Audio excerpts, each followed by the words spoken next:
Welcome back to Old Guy REI. This week we had a special meeting. It was actually on Christmas. Mikey, you attended. I appreciate that. We didn't have a ton of people, but we had some really good conversations, I think. A lot of good topics covered. We had, and I guess I should say the whole recording won't be available because some of the topics we talked about were from people that aren't always able to be online because of their jobs and things. So we respect that, but we can share some of the content. And I hope people realize that e even though we're recording, and I try to tell people every meeting that it is going to be recorded. If they don't want to be recorded, just to shoot me an email and we can either cut out that portion or whatever it takes. But I want them to know that, it's a safe place to come and talk about whatever they want to talk about.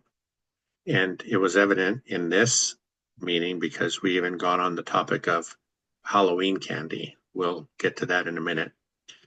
Sometimes we do get off topic, but I think in the beginning, one of the investors that comes each week was talking about wondering if any of us ever used something called e-rent payment. I think he is what he called it, but it's some kind of a place where landlords can report late rent payments. And I think his thinking is that it keeps the tenants more accountable to pay their rent on time. Had you ever heard about anything like that? I haven't. So that was a good recommendation. There was a one video on ORAD that Zuber did with Dana from Hemlane, where they talked about what are they seeing for rents during the holiday seasons. That was a good discussion. I really recommend that video because I got a lot out of it, especially how they said, you can reach out to resources where sometimes the church will help cover for maybe late paying tenants. And I got so much out of that video. Okay. I had only heard about reporting rents, like if you wanted to help a tenant, like if they're on time with their rent each month, it would help their credit score and things like that. I'd never heard it used for the opposite, but it was a good tip. He was also saying that he was getting a little bit confused accepting rents on so many different platforms, and he was thinking about cutting down how many different types of platforms that he worked with, like Venmo and Zelle and Cash App and things like that. I know for us, since everything's collected through our property managers, we don't really have to deal with that too much. They accept the payments, and then once the rent's in, then the property manager deposits into our accounts. Is that how yours works? Yeah, we're on Propertyware, and I wish they would set up alerts to my phone. That's the one thing I want to try to work on. But as of now, I just have to log into their site daily just to check how my ledger is. And you mean so that you're alerted when the rent is paid? I Okay. would like rents or any type of maybe service calls just to be alerted. That would be nice. Instant message on my phone or something. Yeah, we're with on a few of ours. The one that I really like is with Appfolio, and we do get those. We'll get a text message saying, a service request has been put in for this property for a toilet repair or whatever it might be. So that's nice. And then on the other side of that, we bank with Wells Fargo, and so we have alerts when cash goes into our accounts, which is kind of nice to hear. Those go off once in a while. So whenever we have a pending deposit, it gives us an alert. So I like those a lot. Yeah, I know Lumberjack. He's working with Doorloop and he loves Doorloop, but he also mentions Appfolio as something he likes as well.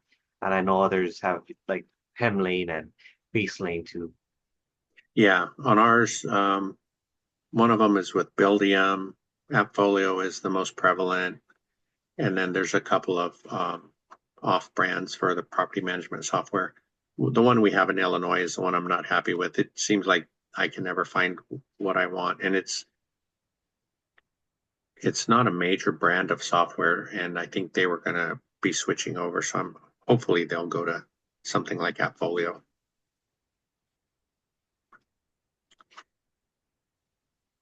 We also, that same investor, he has properties in Detroit and he has one in Jackson, Mississippi, and he was thinking that he was paying too much for services in Jackson. He just had a roof done. He said it was about $9,000, but and if that was just a tear off and a re-roof, it seems like a lot. But he also said they replaced several sheets of plywood and things like that. So he started understanding how the cost got up there. And his next um, the next little bit of work he needs out there is some tree work, and he was saying that he thought that was expensive too. I He had gotten a few different bids. He settled on a person that was 3,000 to take down a tree. He has two to take down, and his bids range from 3,000 to 8,000. So it seems like getting multiple bids is a good way to go. And we had talked about roofs a little bit because I had just gotten a roof done. And it's also interesting to hear Matt talk about the different brands where he works with CertainTeed and IKO. Hmm. And then you were also talking about the GAF and the Owen Cornings or Corings. I forget the name of the other Yeah, one. no, that's right. Yeah, Owens Corning is the brand. It's pretty popular, and we always talk about not going for the basic roofing, which is just a flat three tab shingle, but to go with what they would call an architectural shingle, which is like a layered shingle. It has more layers to it. And the warranties go from 15-year for a flat three tab to between 40 and 50 years for an architectural shingle. You can go higher and the shingles get thicker, but most people settle in there because the price is reasonable for a 40-year. Yeah, and thanks for helping me looking over the ice and water shield and also the flashing just to double check the invoice, make sure everything looked okay. Yeah, and I think the color you picked out worked out really well. The building looks nice with that roof on it. Yeah, the charcoal. Yeah, thanks for helping me with that too when I showed you all the different color schemes. Yeah, yeah, I like charcoal. It's basically black, but it goes with all the different paint colors. So I think I mentioned to you a few weeks ago we were working on a house and the roof was like a kind of an orange brown color, and we were going to paint the exterior of the house, and that really limited us to what colors we could use that would go with that roof. So I'm glad we found one that looked good. We also talked a little bit about late paying tenants, which is a concern for a lot of us. Um, and I've heard over the last several months, some people say they're okay with receiving rents late as long as they receive it by the end of the month, and they're also collecting a small late fee, which I guess, adds to their cash flow. But one of the people in the call that night was asking, because usually for us it's like a $50 late fee. When they were saying, $50 is not enough for worrying for the whole month whether you're going to get the rent or not. How do you feel about that? I agree, and I know every situation is different because what if they've been in there for a long time, they have a good track record, then all of a sudden maybe a life event happens.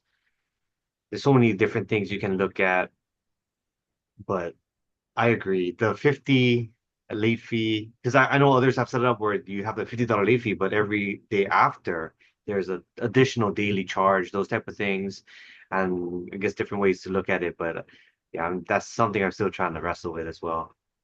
Yeah, and I've had both cases. I've had tenants that pay late, and we collect the late fee each month, which is fine. But I'm more excited when I see the rent in by the fifth. I don't know why. It's just a really great feeling. You know, it's um, it's just a mental thing, but I would prefer that than waiting till the end of the month to see if the rent's going to come in. And we've also heard successful investors saying when the fifth comes, they just send a quick message to say, hey, rent's due, don't forget. Then as soon as they do, the rent will come in that day. So.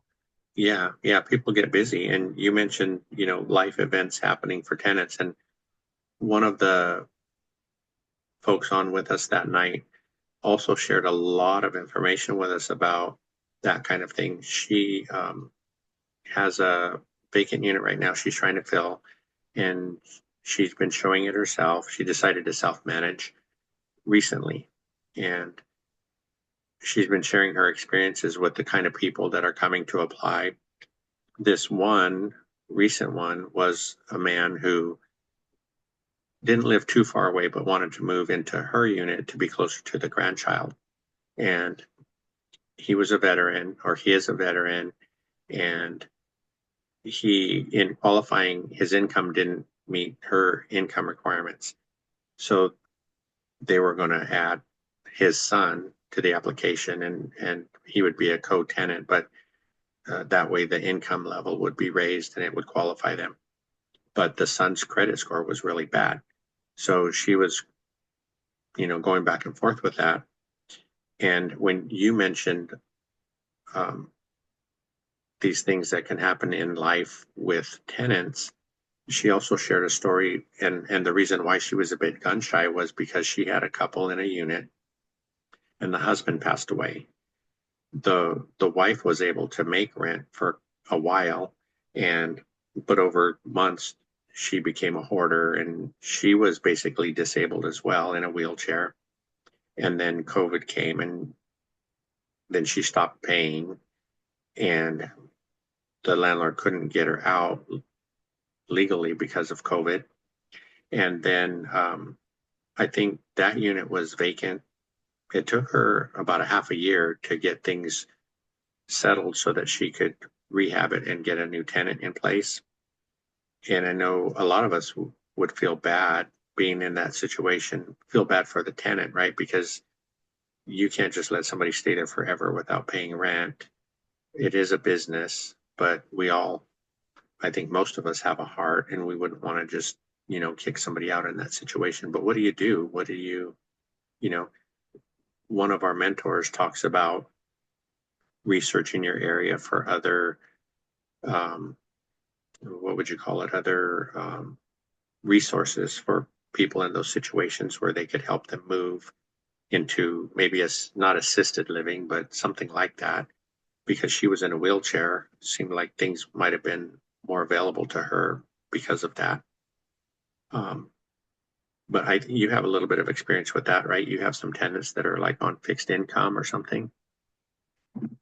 And that's what I'm trying to work with to trying to get an understanding of things. So I'll keep you updated how it goes. Yeah, and I think one of the challenges that you're facing is how much to raise rents, because your rent with these tenants is a bit below market. And I know from our conversations, you weren't planning on trying to raise it to full market, but even a 25 or $50 increase, if somebody's on a fixed income, might be too much for them. Then they end up leaving, and you go through a turnover, and it costs you a lot more to do it that way.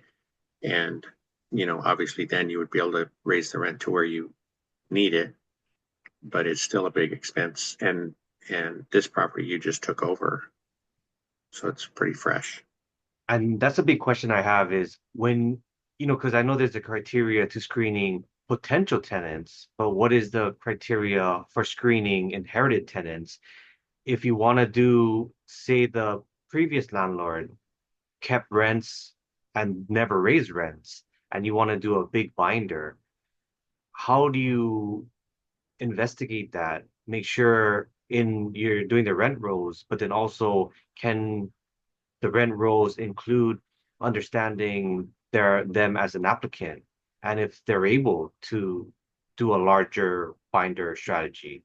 So though that's a question I had kind of going through this experience. Yeah, good question. I think we can dig into that in some of the groups that we belong in and get some answers, maybe some suggestions. One of the people on the call that night has suggested for this landlord that they go with their gut. If they weren't feeling right about the tenant that was applying, that they shouldn't take them. And I know I've been guilty of that in the past, kind of talking over my gut when like we talked about in the beginning, when this is all so exciting, you're buying your first property or whatever it might be, and your gut tells you, hey, did you double check this or did you check on that? And you're like, oh, be quiet, everything's going to be fine, until it's not. Uh, has that ever happened to you? I can't even count how many times. And we've joked about it where we have a list and we try to stick to that list. But sometimes there'll be something outside of that list we didn't even think about including. So it'll just kind of go under our radar and then we'll get hit with it. So that's the kind of things we joke about. Yeah, and we kind of talked about it too, where when if people watch this and we go through all these steps, like with this landlord, and COVID and things happen where you can't just turn over a unit really quickly and things like that, that it might deter a lot of people from even wanting to get started investing. But after we've been in it for a little while and have gone through and learned from the mistakes and learned that we should have listened to our gut and things like that, that hopefully each deal gets better and better. And also by sharing these things, it will help people avoid some of the mistakes that we made. That's the whole reason we started this channel in the first place, is trying to help people avoid some of our mistakes and learn the lessons that we learned along the way. Um, and also, one of the things that has affected, I know it affected you, it affected me, and this landlord that we're talking about, they actually got sick from all the stress. And, we kind of joke about it. You and I joke about it because I mentioned to you that I was not sleeping well for a while. And the main reason was we were putting out a lot of money for repairs this past year, and I didn't know where I was going to get the money to make it through. So I was waking up, couldn't sleep, thinking about wondering if I was doing it wrong. And I finally had to just turn it over. For me, it was just turning it over to God. I know other people handle it different ways, but just like, if I got to start selling stuff, that's what it is, but um, what kind of experience do you have in that way? Yeah, mine was on a much smaller scale, but just kind of going through that turnover and eviction while also at the same time trying to buy a third property, just trying to juggle all that, making sure I'm keeping on top of both things. And I would wake up in the middle of the night, think of all these things I have to do, but then realize, oh, if I don't go back to sleep, I'm gonna be just dragging all day through work. So I better try to get back to sleep. But my mind is just racing at that point, and I was having these sharp pains in my head and I was freaking out a little. Went to the doctor and they said, don't worry, it's nothing serious. There's not like a tumor growing in your head. You can, just go, just take a break, just try to get de-stress. And when I tried to focus more on exercising and doing other things outside of real estate, it kind of helped me. Yeah, I've recently talked to some other people that were going through some things, and I had to remind them because they're investing remotely as well. And I'm like, you can't do anything from right here where you're at, right? So I'm in California. Our properties are in Missouri for the most part. And I wake up at, 1, 2 in the morning. What are you going to do at 2 in the morning? You might as well go back to sleep, even though, there's a 2 hour time difference. They're up earlier than I am. But if you really think about it, we have property managers for a reason, and that's the way we started out. They're they're going to take care of the major issues, right? If Because I've had instances where we had a plumbing issue and they had to place a tenant in a motel for a couple of nights. And sure, that's awful. We're going to lose money for a while, but you can't fly there and help the tenant get to the motel or anything. So you might as well just go back to sleep. But yeah, I understand, because the stress, if you let it go long enough, you start realizing your body doing some weird things that it wouldn't normally do. So I'm glad that people have called me, and hopefully just talking about it has helped them de-stress a little bit because these were folks that just maybe got their first property or have a couple but are going through some issues. But I I I'm happy they called. This is the whole reason for us doing these things is for them to have an outlet and hopefully get some advice or some suggestions or how do you think about this? Maybe this person's thinking about it in a totally different way and you give them a different perspective and then they can rest a little bit better. And some investors, they have that high octane engine. For me, I'm a little tugboat. I think I need downtime and I need time to unwind. But actually, those during those times when I'm maybe going cycling or going for long walks, that's when I get my best ideas or I get my greatest insights from those things so that I can put it back into real estate. And then I know we talk about lists and how do you organize your list. When you have a list of things to do, how do you set yours up? For me, that was a big one because we did have a lot going on. We have 6 properties now, and I was trying to keep it all in my head, and we had work being done on like 5 of them. So I finally just had to sit down and make a list out each property, list out what the overall goal was, and make line items. And that way I could follow up each day on the line items with the property managers. And that helped me a lot because then you can see some progress that way. And like I said, there's a time difference. So I need to make sure I get to them before they start shutting down for the evening. And that's always a frustration, right? It seems like, Friday at 5 o'clock, I would remember something and then I have to wait through the whole weekend before I could get an answer. So I I did start just sending out emails no matter what day or time it was, because then at least it was done. And if even if they're not going to look at it till Monday, at least it's already there. And that helped me a lot. That's such a great point. And I, I was using Google Drive. So I use Google Drive to organize everything, all my documents and photos, and then also use Google Keep to organize lists. Maybe I have high priority lists and secondary lists.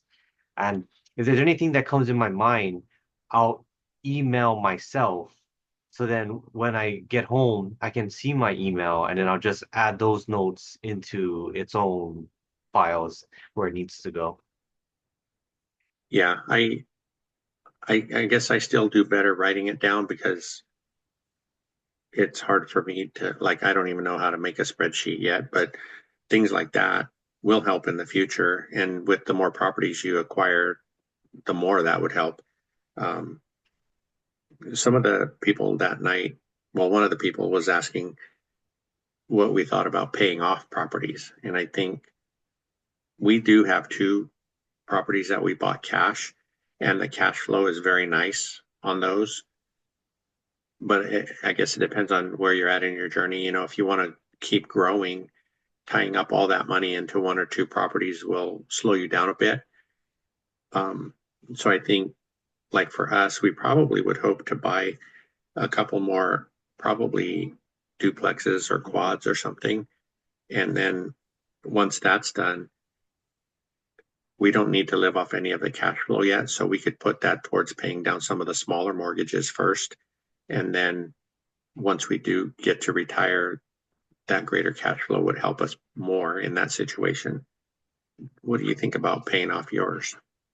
I love that timeline because your timeline, I think, is a little bit different than mine. Mhm, So I like that for you, where maybe your horizon is different than mine. mhm. That makes a lot of sense. And I would want to do the same because I like Chad Carson's philosophy, the small and mighty investor. I would want to have the smallest amount of portfolio as possible to get the life that I want, the income that I want.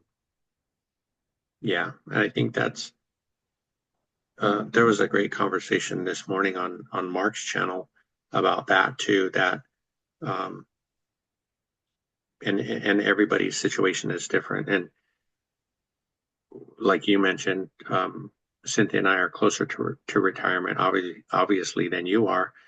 And we've said before, like the younger people have time for appreciation to kick in and things like that. We're we're close to retirement, so we don't really have that much time for appreciation to kick in.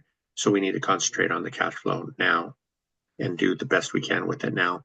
But I'm really thankful that we have the opportunity to to get a few properties before we retire, because I've said before, looking at what Social Security is going to pay us is really bleak, and I there's no way we could live on that. And that was the whole reason for me trying to start again in real estate, was because I don't myself have a retirement account. So the whatever properties we can pick up is going to be what I need to live on. So hopefully it's enough. Oh yeah, it'll be enough. I don't think we'll be moving to Hawaii, but Yeah, don't come here because I'm trying to get out of here too. But yeah, that was a big takeaway for me, where that one investor, she was reviewing that potential tenant, and maybe the group was thinking, yeah, that sounds okay to me. But then she gave her backstory of her previous experience with another tenant. Then it really illuminated the reason why she didn't want to bring them on. It made total sense. And where your investing will be different than mine, it really made me think about everyone has their own path. yeah. I think from what they were saying, you can't really discriminate, right? Legally, you can't discriminate on who you rent to, but I think it's a good point. Like, if she had a very old couple that was applying versus, a middle-aged or a younger couple, I think that your odds are better with not going with the older couple, because something might happen to them. They might die or whatever. So that's an unfortunate thing to think about, but it is just reality. Younger people might be there longer. They'll have less health issues and things like that. It's kind of sad to think about, but it's the truth. Yeah, and she is basing it on her criteria. So her credit score criteria, and that's the reason. Yeah, that was the biggest part of why she was thinking of not to rent to the father and son, was because, again, the income and the credit score for the younger man was not very good at all. So that knocked him out of contention. So I think her heart was saying she would like to rent to the man, but um, her business sense was telling her otherwise. And she is running it like a business through her criteria legally. Hmm. Yeah. So, and like I was saying, I mean, we get off topic sometimes, and I don't know how it came up, but one of the guys on the call was sharing how he likes to get the most Halloween candy, and he was saying he was saying that we need to hit a mall or a neighborhood with lots of apartments. So we'll take that under advisement for next Halloween. Yeah, and I don't know, we were talking about Christmas, and all of a sudden Halloween came into play. He was also saying he likes to drive around during Halloween, and because nowadays people are setting up their homes like haunted houses and things like that. Mhm. Here in California, they do that, and they'll charge like $1 or something if you want to go through their little garage haunted house, and they're selling food out in the driveway. And I don't know how they get away with that, but it's a thing these days. So, but our did you have a thought?